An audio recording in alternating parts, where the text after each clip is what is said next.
Herkese merhaba. Tahmin Story kanalına hepiniz hoş geldiniz. Ben İlhan Kavut. Bugün Salı bülteninden bahsedeceğim arkadaşlar. Toplam 6 tane maç ayırdım. Şampiyonlar Ligi maçları var biliyorsunuz. 2 tane Şampiyonlar Ligi maçı var. İkisini de aldım. İngiltere'nin alt ligleri var. İngiltere 2. liginden 3 tane maç buldum gibi güzel oranlar yakalamaya çalıştım. Onları aktaracağım. Umarım videoyu beğenirsiniz. Videoyu beğenirseniz de like ve yorum yaparsanız beni de sevindirirsiniz. Hemen videoya geçeceğim. Bu arada fazla uzatmadan hemen bir dakikalık bir hatırlatma yapayım. Telegram kanalımızın linki mevcut arkadaşlar. Açıklama kısmında. Oradan Telegram kanalımıza katılabilirsiniz. Ücretsiz zaten kanalımız. Orada da gün içinde corner baremleri açılınca orada corner listesi paylaşıyorum. 7 maç, 8 maç, 9 maç ne kadar çıkarsa hepsini paylaşıyorum. Kendi kuponumu da paylaşıyorum. Cumartesi pazar kuponlar tuttu. Corner kuponları. Hatta pazar günü 7'de 6 tuttu. Cornerlerde iyi gidiyor. Orada da beklerim. Hepiniz gelebilirsiniz. Hemen videoya geçiyorum. Fazla uzatmayayım. Hemen ekranlarıma geçiyorum. Maçlar bunlar arkadaşlar. 6 tane maç ayırdım. 22.45'te başlıyor hepsi maçların. Şampiyonlar Ligi'de 23'te başlıyor. Hepsi aynı saatte başlıyor sayılır. Burada bir durdurup not alabilirsiniz. Hemen ilk maçla başlayalım. Newport evinde Morecambe Bey'i ağırlayacak arkadaşlar. İlk önce puan durumlarına bakalım. Morecambe 10. sırada, Newport 13. sırada. Aslında iki takım da rahat sayılır. Newport zaten ne düşer ne çıkar gibi. Morecambe'nin ama playoff'a girme şansı var. Yani hala 6. ve 7. olma şansı var burada. Hatta bir maçı eksik, bir puan gerideler. Hatta bir maçı eksik. Maçı kazandığın takdirde puanını 57 yapacak. 7. sıraya gelecek. Maçın karşılıklı gol var yüzdesi %67 görünüyor. 2.5 üst yüzdesi de %72 görünüyor. Maçın 3 gol maçta 3 gol çıkacağını düşünüyorlar arkadaşlar. Newport 51 gol atıp 55 gol yemiş. İç sahada ne yapıyor ona bakalım. İç sahada maçlarının %72'si karşılıklı gol var bitiyormuş arkadaşlar. 18 maçın 13'ü karşılıklı gol var olmuş. 4 maçta gol yememiş. 2 maçta gol atamamış. Gol atamadığı maçlara bakalım. Milton Keynes'e bir gol atamamış burada. 0-0 bitmiş. Bir de son hafta Mansfield'e gol atamamış. Yani Mansfield de zaten ligin iyi takımlarından. Ona da gol atamaması normal sayılabilir. Onun dışında şurada bir 9-10 maç üst üste gol atabiliyor. Ondan önce de yine kendi evinde ligin başlarında 4 gol 3 gol atabilmiş. Burada da 4-2'lik Forest Green maçı var. 2-1 Swindon maçı var. Notts County'ye 1-3 yenilmiş kendi evinde. Yani gol atabiliyor. Gol de yiyebiliyor arkadaşlar. Zaten 30 gol atıp 24 gol yemiş kendi evlerinde. Morecambe'ye bakalım. Onlar deplasmanda ne yapıyor? Normalde 53 gol atıp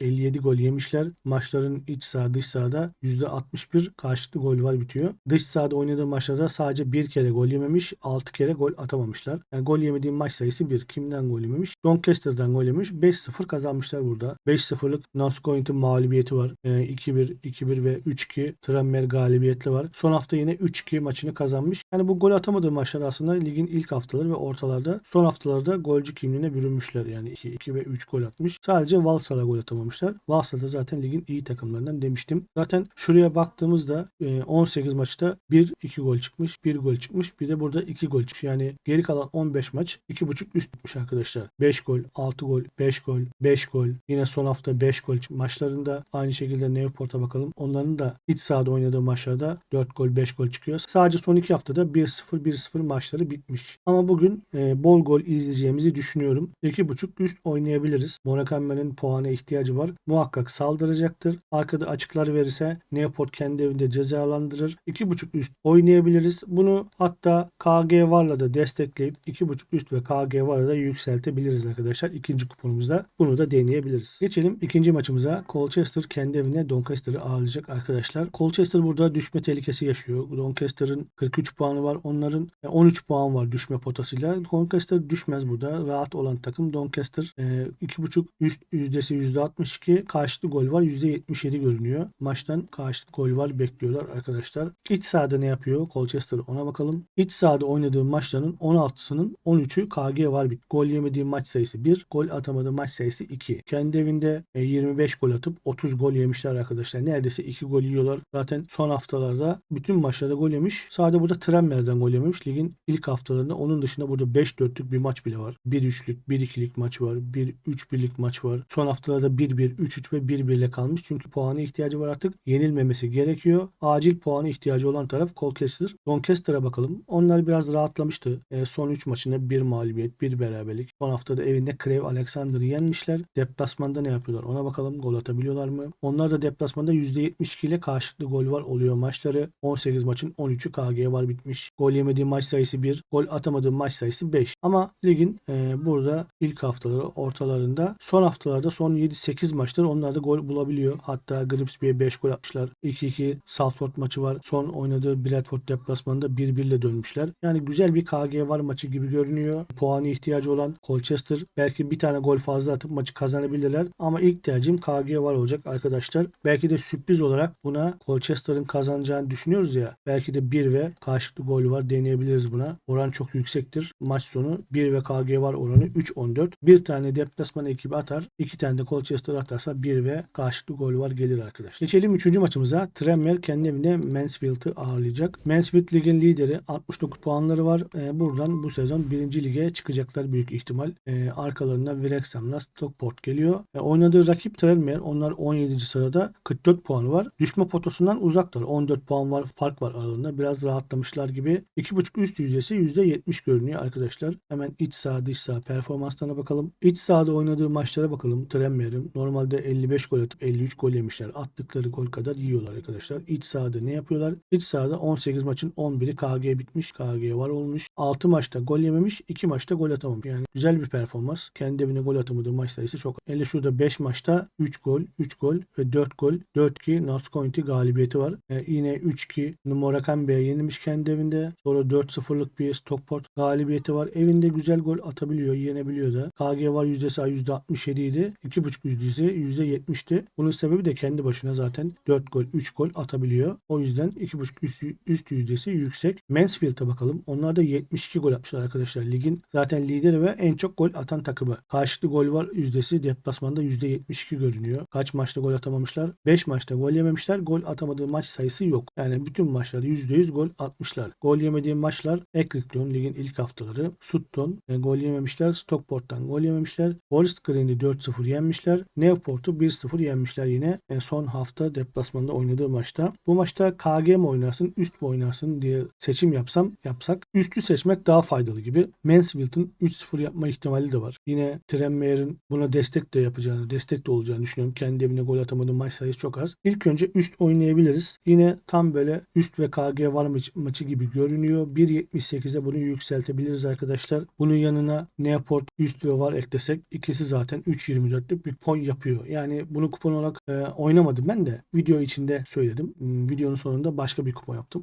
Onu anlatacağım ama yani bu ikisi bile denenebilir. Güzel tercihler olarak görünüyor arkadaşlar. Buradan geçelim İngiltere Championship'e. Birmingham evinde Middlesbrough'a ağırlayacak. Burada puanı ihtiyacı olan takım Birmingham. Acil puanı ihtiyacı var. 39 puandalar. Yani bir türlü düşme potasından buradan uzaklaşamadılar. Bir maç galibiyet alıyorlar. Bir maç mağlubiyet alıyorlar. Yani son 2-3 haftadır sadece bir Hull beraberliği vardı. Son hafta yine yenildi yani. Yanlış hatırlamıyorsam. KG var %69. 2.5 üst %69 görünüyor. İç saha dış saha ne yapıyorlar ona bakalım. Birmingham son 4 maçının 3'ünü kaybetti. Son beraberliği Hull deplasmanı olmuştu. Son haftada yine deplasmanda Millwall'a yenildi arkadaşlar. Acil puanı ihtiyacı var Birmingham'ın. Kendi evinde oynadığı maçlara bakalım. Son maçlarda Blackburn'u yendiler 1-0. Sunderland'ı yendiler 2-1. Southampton kendi evinde iyi futbol oynadı aslında. Öne de geçtiler. Daha sonra Southampton son dakikada yine attı 96 artıda. Yine 4-3 maçı kazandı. Southampton'a da kaybettiler. Middlesbrough ne yapıyor deplasmanda ona bakalım. Zaten Middlesbrough rahat da 50 puanı var. Lige çok kötü başlamışlardı burada. İlk haftalarda puan alamadılar. Daha sonra güzel bir seri yakaladılar. Ama sonra yine bir düşüşe geçtiler. Yani bir ara playoff'a kadar yaklaşmışlardı ama tekrar playoff'tan uzaklaştılar. Artık playoff şansları yok gibi. 8 puan fark var. Burada rakipleri güçlü. Yani bu 6. sıraya girebileceklerini zannetmiyorum. Büyük ihtimal Norwich 6. olacak burada. Hull'ü de yakaladı çünkü. Artık Norwich'in burayı bırakacağını zannetmiyorum.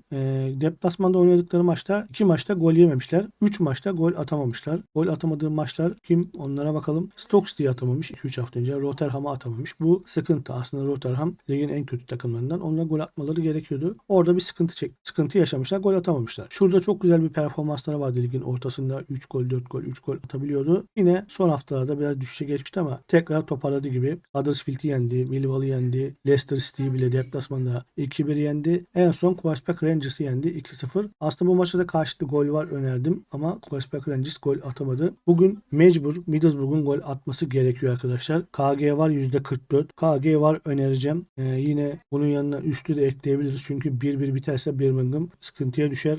Gol atmak zorunda. İkinciyi atmak zorunda. Gol atmak için yüklenirken aynı şekilde Middlesbrough ikinciyi de atabilir. Arkada boşluk bırakacaktır Birmingham. İki takım da ikinci golü atabilir. O yüzden buna üstü de ekleyebiliriz. İlk tercihim KG var. Daha sonra üst ve var. var. Deneyebiliriz arkadaşlar. Geçelim Şampiyonlar Ligi'ne. Barcelona Napoli maçıyla başlayalım. İlk maç 1-1 bitmişti arkadaşlar. Burada 0-0'a 1-1'e maç uzayacak. Barcelona yenmek isteyecektir. KG var yüzdesi %64, 2.5 üst yüzdesi %50 olarak görünüyor. Burada bir korner baremi yüksek çıkmış. Korner deneyebiliriz diye düşündüm. Baktım ben korner baremlerine. Zaten ilk maçı da bir hatırlayalım. Napoli'nin sahasında oynanan maçta Napoli 7 korner atabilmiş.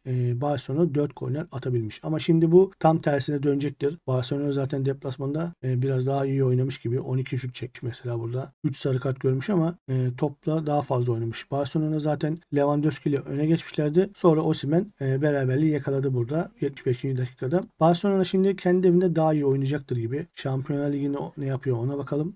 Kendi evinde oynadığı maçlara bakalım. Burada Antwerp, Shakhtar ve Porto'yu yenmişti. Shakhtar ve Porto'dan gol yedi. Bugün Napoli'den gol yiyebilir ama kendi evinde Şampiyonlar Ligi'nde ortalama 7 korner atabiliyor. Napoli'ye bakalım. Onlar ne yapıyor? Şampiyonlar Ligi'ni açalım. Ligi baz almayalım burada. Onlar da deplasmanlarda ne yapıyor? Şampiyonlar Ligi'ne ona bakalım. Deplasmanlarda mesela onlar da 5 korner atabiliyor. Rakibe 6 korner veriyor. Onlar da Real Madrid'e 4-2 yenilmişti. Union Berlin'i yenmişler. 1-0 Braga'yı yendiler 2-1. Yani deplasmanda gol atabiliyorlar. Burada KG oynayabiliriz. Yine ilk maç olduğu gibi KG bu maçta da olacak diye düşünüyorum. Hatta bu sefer maçın 1-1 biteceğini zannetmiyorum. Bu sefer üste de gider bir şekilde maç. Gitmek zorunda. 1-1'e maç uzayacak çünkü. Bir de korner baremlerine baktığımda 8.5 açılmış. 1.35 8.5 üst korneri. Size yeterse bunu oynayın ama ben 9.5'u deneyeceğim burada. Çünkü Barcelona'nın 7 korner falan kullanacağını düşünüyorum. Napoli'de en az 3 korner verecektir. Yani 10 korner buradan çıkacak diye düşünüyorum. Zaten Napoli biraz bastırıp 4. 5. korneri atarsa daha rahat gelir. O zaman onu da geçer diye düşünüyorum. Ama şöyle Barcelona Ligi maçın başında eğer erken bir gol atarsa bu sefer Barcelona'dan korner gelmez. İnşallah gol gelmezse bu korner baremi 9.5 aşağı diye düşünüyorum arkadaşlar. Geçelim son maçımıza. Arsenal Porto maçı arkadaşlar. İlk maçta Porto Arsenal'i yenmişti. Ona bir bakalım tekrar hatırlayalım. Porto Rodriguez'in attığı golle 1-0 maçı kazandı. Ama iyi oynayan taraf aslında biraz da Arsenal'di. 10 korner atmışlar. %65 topla oynamışlar ama maçı 1-0 Porto kazanmıştı. Şimdi Arsenal'in sahasında oynanan maçta bu sefer işler öyle gitmeyecek diye düşünüyorum. İlk maçta Porto defans yapabilmişti. Ama burada ben Arsenal'in çok iyi oynayacağını düşünüyorum. Kendi evinde oynadığı maçlara da bakacağız. İç sahadaki Şampiyonlar Ligi'nin maçlara bakalım. PSV'yi 4-0 yenmişti. Yani PSV zaten bu sene çok iyi oynayan bir takım. Porto'nun bence şu an üstünde bir takım. Ona 4 tane attılar. Sevilla bir nebze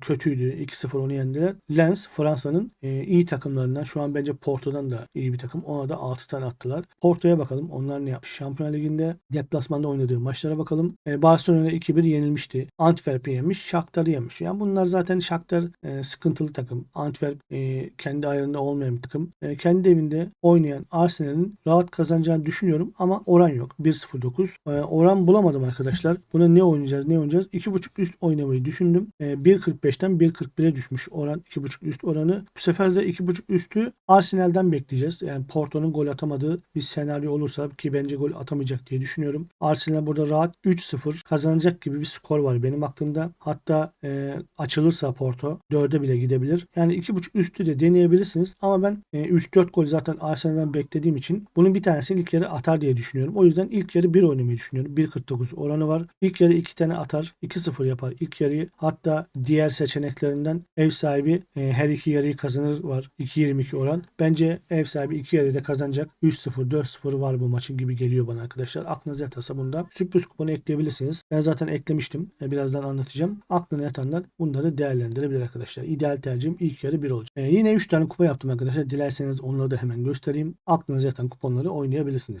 İlk kuponum burada Newport Morecambe maçını 2.5 üst aldım arkadaşlar. Daha sonra Colchester Doncaster maçını karşılıklı gol var aldım. Yine Birmingham Middlesbrough maçını karşılıklı gol var aldım. Bunun oranı 3.32 yapıyor. Burada belki Birmingham'ı çıkartmak isteyebilirsiniz. Çünkü diğer iki maç güzel gibi geliyor bana. Burada en sıkıntılı maç Birmingham görünüyor. Burada çünkü Birmingham kırmızı kart falan da görebiliyor. Çok stresli bir maç olacak onlar için. Bu kuponun oranı 3.32. Dediğim gibi isterseniz Birmingham'ı çıkarıp 2.31'e düşürebilirsiniz arkadaşlar. Diğer kuponum Tranmere Mansfield maçına 2.5 üst verdim. Barcelona Napoli maçını korner olarak aldım. 9.5 üst korner denedim. Siz burada 8.5'a da düşebilirsiniz. Arsenal Porto maçını da ilk yarı 1 aldım arkadaşlar. Bunun oranı da 3.72 yapıyor. Siz belki de Tranmere'i çıkarıp sadece Şampiyonlar Ligi kupon olarak da bu şekilde denemek isterseniz deneyebilirsiniz arkadaşlar. Bunun oranı 2.43 yapıyor. Bir de sürpriz bir kupon yaptım. Riskli tercihleri de ekledim. Bu derbiyi anlatmadım. Derbi lig maçını. Maç sonu bir oyuncu olacağını düşünüyorum. Sitede KG var yüksek görünüyordu. Birden vazgeçmeme sebep oldu. Ben bir olacağını düşünüyorum.